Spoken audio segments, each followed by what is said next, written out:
The Wolves won, Arsenal 2, and yeah, I think again it kind of ends Wolves' Champions League dream now.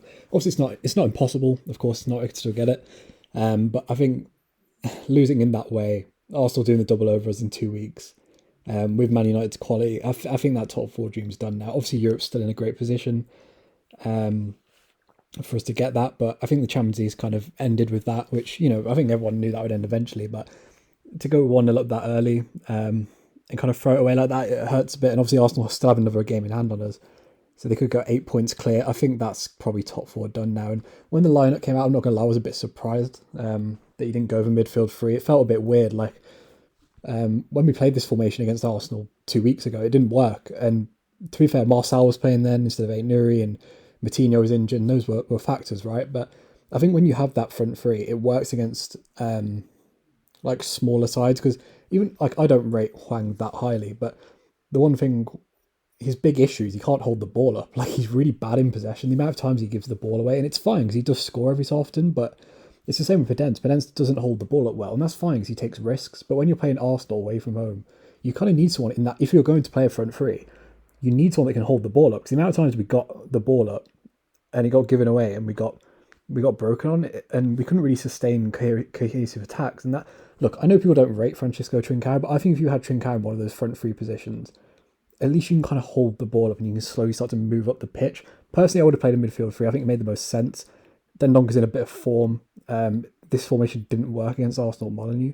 And it just kind of felt like, and look, I know we scored the goal early on through Hwang, but I don't think we were great in the first few minutes. And it was an Arsenal mistake. It wasn't necessarily incredible Wolves play or anything. And I felt we held on really well, but it's not sustainable. And the amount of times Sace got the ball, passed to Aït-Nouri, and then Matinho, Sace, and Hwang were marked, so he had to boot it up to Jimenez, and Jimenez isn't that aerial guy anymore. I'm not saying he can't hold up the ball, but he's not as good as he used to be. And Jimenez was just kind of stuck up there on his own a lot of the time. And yeah, we went into half time when it was 1-0. Was Yeah, I wrote in my notes, not sustainable but okay, and that's kind of what it was. You can't continue that level of performance. It was very similar to the game against Leicester actually in a lot of ways.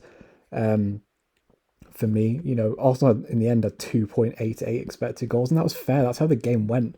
They deserved that win. I know the manner of it hurts, but if they'd have scored 2 goals in the 60th minute, I don't think it would hurt as much, but it's fair. And I don't think Semedo going off helped. I thought Semedo was probably our best player on the pitch, albeit not as much went down his side of the pitch. It's interesting to see Johnny come on at right back. If Semedo's pulled his hamstring, I assume he'll be out for a couple of weeks. It'd be interesting to see if Johnny holds that spot, because Keanu hasn't really been in the squad recently.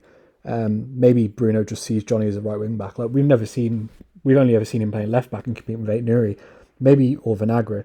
Maybe Bruno just sees Johnny as a right wing back. I don't think he did. But I'm not saying Johnny did bad. He did okay. He did fine.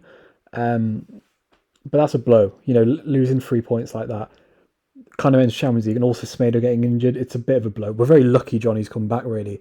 And to be honest, before that, the first Arsenal goal, I didn't really feel like we were going to concede. I thought Jose Sarr especially was doing some very good time wasting, and it kind of just felt like everything was going our way. Apart from obviously the ref was terrible, right? For both sides, to be honest, but it kind of felt like everything was going our way. And then when Pepe scored, it was basically the same goal that Divock Origi scored against Liverpool. And if we do got a point, I still think you could have argued top form, but I don't think that's going to happen anymore.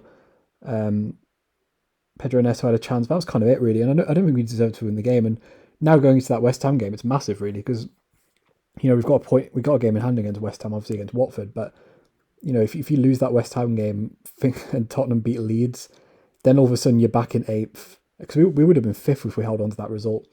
And now if results go against us and you lose to West Ham in 2 days' time, and then all of a sudden you're in eighth and everything kind of switches again. That's the nature of top four races. This is what's going to happen when you compete against these sort of squads that, whether you like West Ham or not, they've been in the Premier League for 8-9 years. David Moyes has been there for 2 years. Mikel Arteta spent £250 million over the last two transfer windows. He's been there for 3 years. Man United squad's absolutely ridiculous. Tottenham have had loads of money spent and got an elite manager. We shouldn't be in this conversation, really. The fact we are is obviously a credit to Bruno Lage, but this West Ham game kind of just feels massive now. If we'd have won that game or even drawn that game, it wouldn't have felt as pressurised. But yeah, look, obviously it hurts. It's disappointing. But I don't think you can really complain. I don't think we were the better side. I don't think we particularly played well. I think Bruno got it wrong. I think he should have played the midfield three. Personally, I think Dendonk would have felt hard done by. It just felt like Arsenal just pressed us really well. They did what they did at home, but in front of their fans. And fair play to Arsenal. You can't really moan at them. They did everything right. Mikel Arteta's got his substitutions right at the right times, and yeah, I think Bruno did get it wrong. I think he should have played the midfield three. He's done it at every other big club he's played. When we played Chelsea, Man City, Liverpool, and this kind of Arsenal are a big side. You can't. It just felt weird to play it. But yeah, obviously it's disappointing. But on to West Ham. Try and ignore this. It's not the greatest game to have played because you know West Ham, they've had a whole week off and we haven't. But look, we're not out of it.